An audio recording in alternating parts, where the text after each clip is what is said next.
Pauline, welcome to the show. We should give you the pre-warning, Pauline. This is not the usual bash interview. This is a chat. Good. Okay. I'm tired. Now, we also wanted to tell you that we're so disappointed in that your new speech didn't create the uproar and the outrage that the old one, and we also wanted to know how much did you pay the Greens to walk out? I could not believe it. I thought it would take me 3 years to get rid of them. All I had to do was rise to my feet. We're out of the chamber. One of our listeners sent us an email this morning saying it was a good thing that the Greens walked out because children should always leave the room when adults have got something important to say. Yeah, look, the parts of Parliament were discussed with it. Look, when the Libs and Labor actually came up to congratulate me on the speech, which you do with every new first speech in the Parliament, and they actually said, look, and some of them did say, I don't necessarily agree with everything that you've said, but congratulations and welcome to the Senate. And they said, but we were absolutely disgusted with the Greens walking out of this Parliament. It is disrespectful to the Parliament and what we stand for. So they were not impressed. Yeah, but Pauline, firstly, I must congratulate you on the way you have obviously matured in the last 18-odd years since you were in Parliament the last time. It's not as though you sort of went away with your tail between your legs and said, oh, well, that's the end of that. It seems to me as though you've virtually been studying up for the next time round, and this time you're ready for them, well and truly. I am ready for it. I have been at this, as you can say, 18 years. I've never given up for what I believe in. But in those 18 years, I've actually travelled Australia quite extensively. I've seen the changes in my country. I've talked to people. I've been out west, far out west, middle of Australia. And it's a general feeling I'm picking up from people. So, yeah. What are people saying to you, Pauline, just generally, when you walk around? It's just amazing. People from all different cultural backgrounds, and a fellow came up to me last night, and I'm actually up in Yeppoon at the moment, did a speech in Rockhampton, which I had about 350 people turn out to to talk to a member of Parliament. It was basically, I'm going to do these trips around the state to speak to locals, listen to their concerns, taking, questions, representation for them, because they can't get to my office in Brisbane, so I'm bringing my office to them. And so anyway, they're just saying, we're so grateful that you never gave up. You are our voice, and we are depending and hoping on you to actually take it back to the politicians, to let them know how we feel. They are absolutely devastated. There is no future. A lot of people living in poverty. They're just making ends meet. Small businesses shutting down. These towns are dying. There's, the infrastructure. Water is nothing here. They feel totally forgotten. I saw you on with Andrew Bolt on Sky News, and I tell you something that impressed me about you was the fact that every question he threw at you, and he threw a lot of different questions, you thought about your answers, and I think he got you on one where you didn't particularly have an answer, but you said, I'll look into that or I'll think about that. So what I'm picking up now is that you're not just running off with your instant opinions. You seem to be more careful and thinking more about things that you want to talk about. Look, I think that is true. Once you've actually been in a job that I have, and I haven't been on floor of Parliament, as you understand, for many years, but I've sort of taken to politics like a duck to water. Okay, it's a passion of mine. I see there are so many things that are wrong in this country, things that can be fixed and repaired and made a difference to by really the flick of a pen. If we had the leadership that we require, I don't believe that Malcolm Turnbull has the answers or the leadership skills. I believe that we're being controlled by either multinationals, United Nations treaties and agreements that we've signed. We need people that have got the will to actually say, that's the way it's going to be done. We're not listening to the bureaucrats. I believe that, and make the tough decisions. That's what people want. They want leadership. Yeah. Yeah, right. Now, you've got the fourth biggest party in Parliament. Well over 500,000 people voted for you and so on. Are you fully understanding about the economy that we are told that we are up to our neck in debt, and they keep going on and on about getting the books in balance and so on. but they all shy away from obviously making cuts to government spending, or as they usually say, living within our means. Where do you stand on all that, Pauline? I spoke quite extensively on it in my speech this week. We've actually got a gross debt of $499 billion, and we actually pay $43.5 million a day in interest on that. We cannot keep going the way they're going with the spending that this government is incurring. As I said in my speech, we have to rein in our welfare payment, our welfare bill. At the moment, it's $158 billion a year, expected to rise by 2019-20 to $191 billion. We've got people who are on welfare who shouldn't be on it, people who believe it's their right, and we are actually telling kids how to go and fill out an unemployment form to get paid as soon as they leave school. This is not what it should be. Welfare was set up to look after the aged, the sick, and the needy, not those who see it as a way of life. And I'd be very, very strong on cutting this. I really would, and I think that we need to investigate it.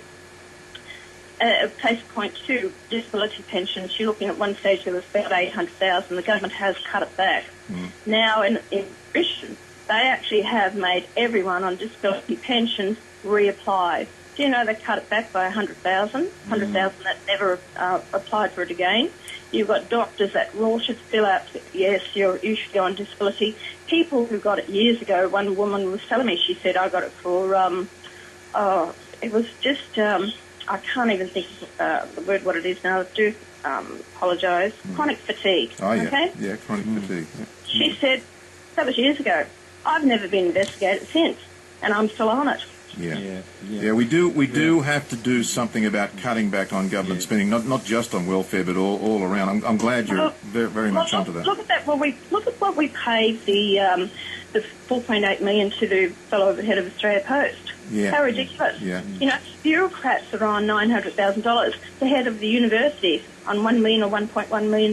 Yeah, there was a time, Pauline, when people in public service actually used to get paid slightly less than the private industry because it was all about a public service and guaranteed employment. It's gone totally out of whack.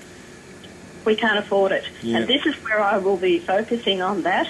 And I've spoken to Scott Morrison about this, and I have spoken to the Prime Minister about it. And I said, you'll get my support. If you've got the bloody will to actually start doing something about it, you'll get my support in the Senate.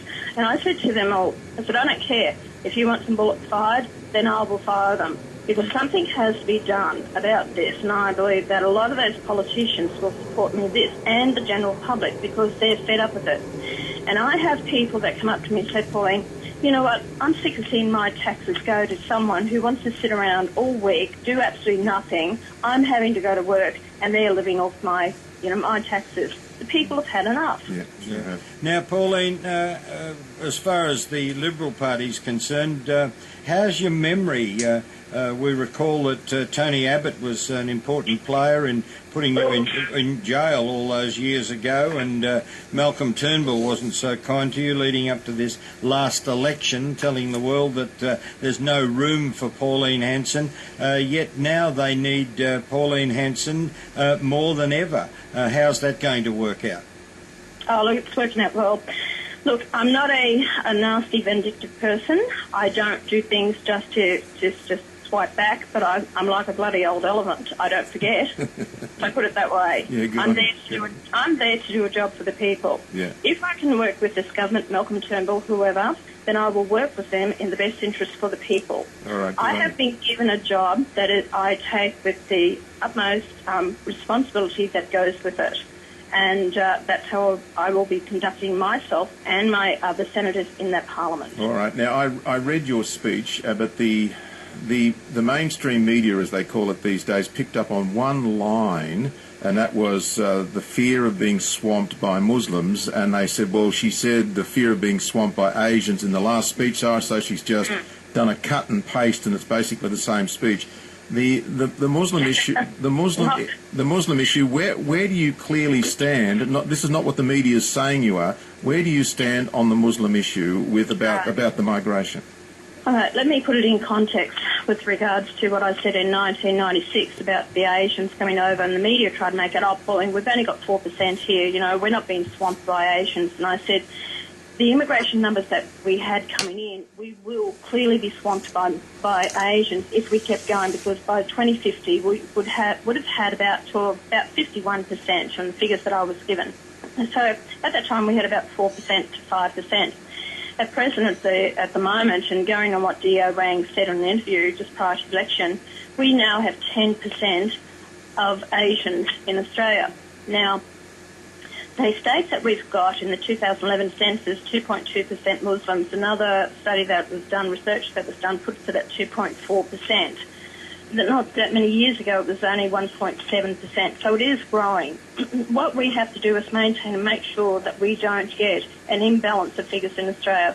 And people will agree with me that over the years, with the influx of Muslims in this country, they're coming stronger in their views. They're actually wanting to push their own agenda. And the governments are appealing to them, because in some sections of our society, the Muslim vote depends on who's winning the seat. In one seat in Sydney, you're looking at 26% of the vote there is Muslims. So my concern is, does the government treat everyone in Australia equally the same? No. Is it based on culture and religion? Yes. And that's where Australians are feeling it in their own communities. I don't go and tell people to protest against mosques. I don't tell them to protest against schools, and I don't go out and tell them to have their views about Muslims.